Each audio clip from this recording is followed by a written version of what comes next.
সংবাদ সম্মেলনে তারেক রহমান ত্রয়োদশ সংসদ নির্বাচনে বিএনপির নিরঙ্কুশ বিজয়ের পর প্রথমবারের মতো সংবাদ সম্মেলন করেছেন দলটির চেয়ারম্যান তারেক রহমান। শনিবার বিকেল 3:30টায় হোটেল ইন্টারকন্টিনেন্টাল বল রুমে এই অনুষ্ঠান অনুষ্ঠিত হয়।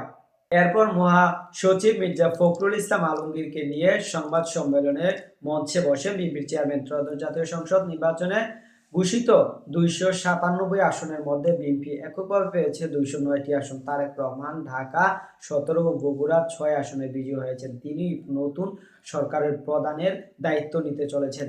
দেড় যুগের বেশি সময় লন্ডনে নির্বাসিত জীবন কাটিয়ে গত 25শে ডিসেম্বর দেশে ফিরেছেন তারেক রহমান। এরপর বনানীর হোটেলে শেরাটনে সম্পাদক সহ জ্যেষ্ঠ সাংবাদিকদের সঙ্গে মতবিনিময় করেন তিনি। দর্শক, সাবস্ক্রাইব করবেন, লাইক করবেন, শেয়ার করবেন, কমেন্ট করতে ভুলবেন না।